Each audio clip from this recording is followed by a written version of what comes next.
Muy bien, el día de hoy vamos a hacer un video para quinto grado de secundaria del Colegio Mancio Varona. Vamos a ver la parte 3 del sistema nervioso, donde hablaremos básicamente del cerebelo. El cerebelo básicamente tiene tres partes: el paleocerebelo, también llamado espinocerebelo, el neocerebelo o pontocerebelo, y el arquicerebelo, que está en la parte, en esta porción, arquicerebelo, también llamado vestíbulo cerebelo. Cada porción tiene su función. Por ejemplo, el paleocerebelo está relacionado con el tono muscular.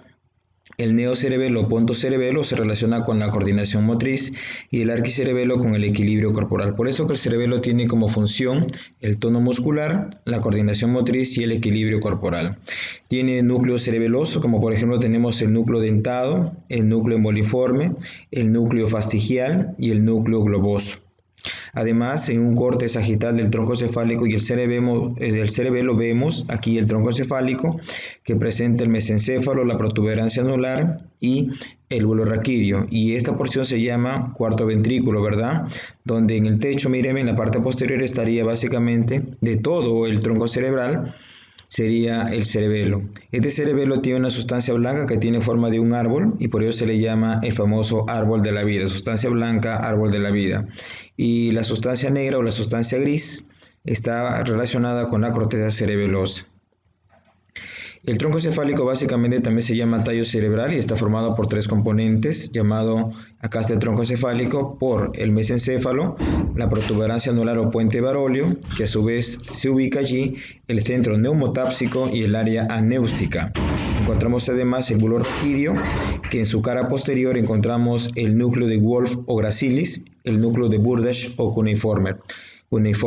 Recordar que el bulbo raquídeo es el centro de la respiración, centro cardiorregulador, es el centro de la tos, del hipo, del estornudo, del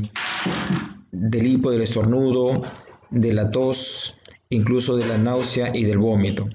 Recordar básicamente que estos tres componentes, tanto el mesencéfalo, protuberancia anular, puente baróleo y el bulbo raquídeo, forman el tronco cefálico o tallo cerebral. Este mesencéfalo, en la parte posterior del mesencéfalo encontramos los tubérculos cuadrigéminos. Tenemos el primer par, que son los superiores, que está relacionado con la visión. Los inferiores está relacionado con la audición. ¿Ya? Entonces no se olviden que los tubérculos cuadrigéminos, que también se llaman colículos, los superiores también están relacionados con la visión. Los inferiores se relacionan con la audición. El cerebelo está en la parte posterior y hemos dicho que la sustancia gris, está formada por somas neuronales, axones amielínicos y neuroglias. Y la sustancia blanca que forma el árbol de la vida, esta sustancia blanca está formada por fibras neuronales, axones mielínicos y neuroglias. A su vez vamos a ver debajo del bulbo raquídeo encontramos la médula espinal, y la médula espinal es el centro de los actos reflejos. Se ubica desde la C1, desde la primera vértebra cervical hasta la L1 o L2. Tiene una medida de 42 a 45 centímetros y está rodeada internamente por la pía madre. Vemos ahí la pía madre que tiene una prolongación que se llama filum terminal. En la médula espinal encontramos plexos, que es un enmarañado de nervios. Ahí tenemos el plexo cervical, donde sale el nervio frénico, el plexo braquial, donde sale el nervio cubital, nervio radial, nervio musculocutáneo, nervio mediano y nervio axilar. El plexo lumbar sale el nervio obturador y del plexo sacro sale el nervio sacro y nervio pudendo.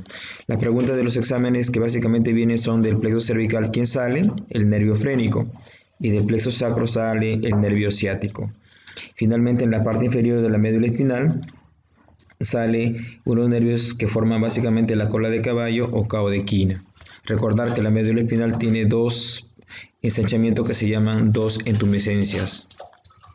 Vemos ahí el tronco encefálico, que está formado por el mesencéfalo, la protuberancia anular y el bulbo raquídeo. Del mesencéfalo nace aparentemente el origen aparente del tercer par craneal y el origen aparente del cuarto par craneal. Vemos ahí los pedúnculos cerebrales, tenemos los cuerpos mamilares, incluso un surco llamado surco ponto-mesencefálico.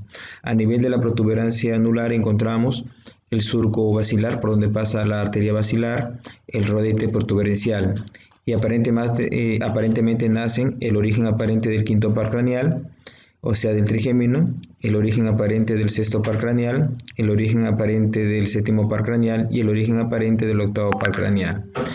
En el bulbo raquídeo vamos a encontrar básicamente, bueno, acá hay un surco que se llama surco bulbo protuberencial, ¿no? Entre el bulbo raquídeo y la protuberancia anular encontramos la pirámide vulvar, encontramos la oliva vulvar y el surco medio anterior.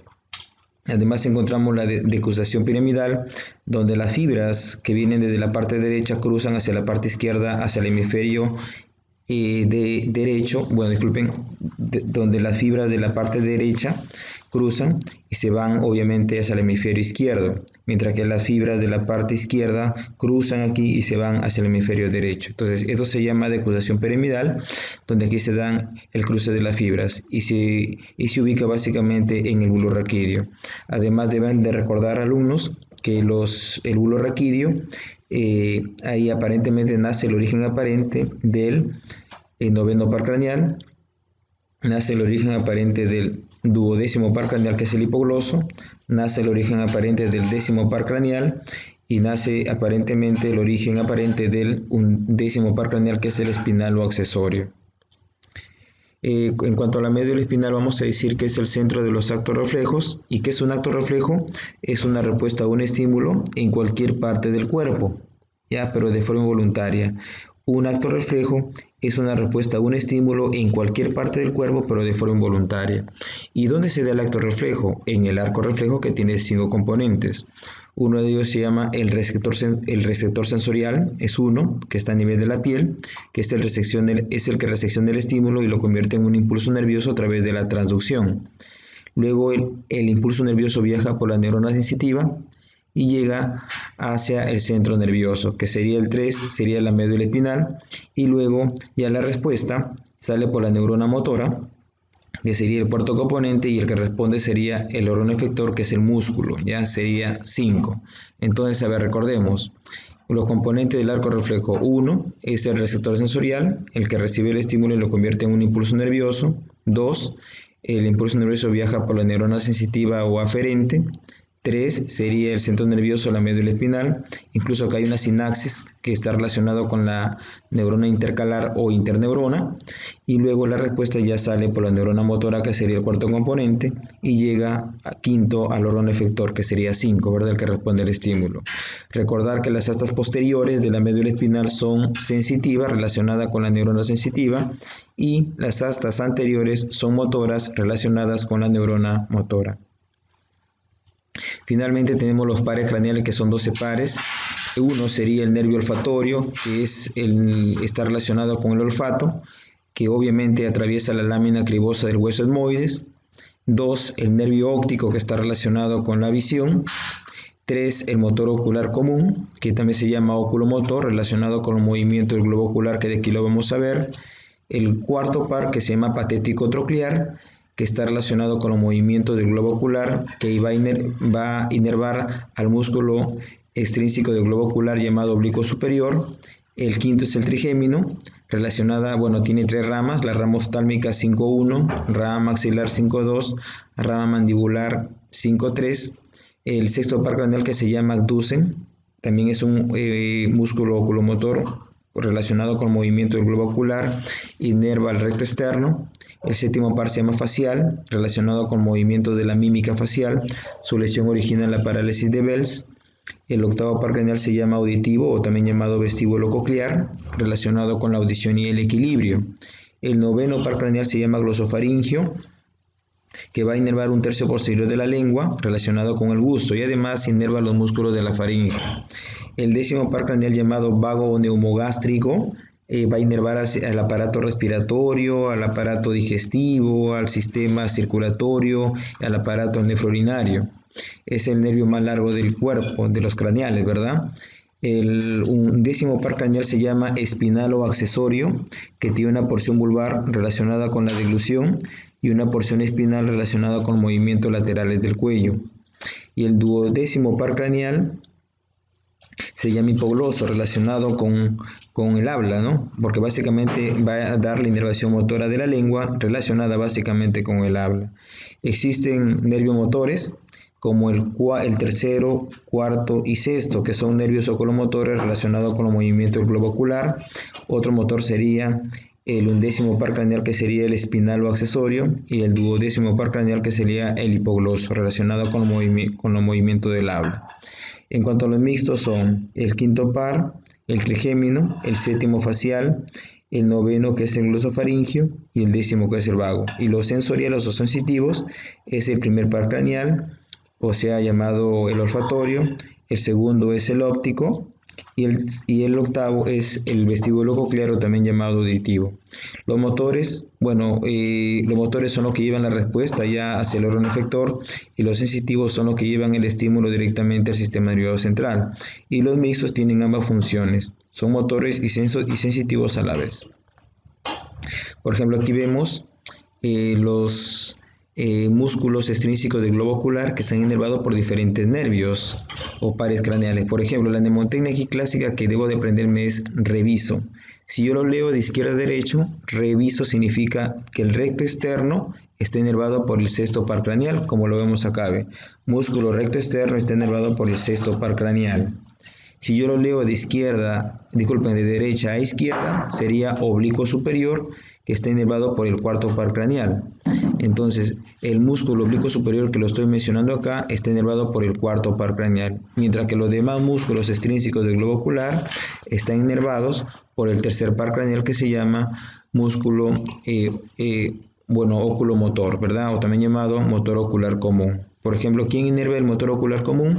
Músculo recto superior, músculo recto interno, músculo recto inferior y músculo oblicuo inferior. Están inervados por el motor ocular común, o también llamado oculomotor. Y no se olviden que la mnemotecnia es clave. El recto externo está inervado por el sexto par craneal, ahí está, y el oblicuo superior por el cuarto par craneal, o sea, lo leo al revés, ¿verdad? El músculo oblicuo superior por el cuarto par craneal y los demás por el tercer par craneal. Y en cuanto a la inervación sensitiva del nervio trigémino, sus ramas son tres. Habíamos dicho, estamos hablando de la rama oftálmica, que es 5.1, la rama maxilar superior, que es 5.2, y la rama maxilar inferior, que es 5.3. Rama oftálmica, rama maxilar y rama mandibular, como vemos ahí, ¿cierto? Muy bien, entonces tampoco olvidar eso. Ya no se olviden la famosa mnemotecnia, reviso. ¿Qué significa? Que el recto externo está inervado por el sexto par craneal, como lo vemos acá, que el oblicuo superior está inervado por el cuarto par craneal, como lo vemos acá, y los demás músculos, ¿no?, van a ser inervados por el tercer par craneal, que es el motor ocular común, o también llamado oculomotor, que inerva al músculo recto superior, al músculo recto interno, al músculo recto inferior y al músculo oblicuo inferior. Muchísimas gracias, jóvenes.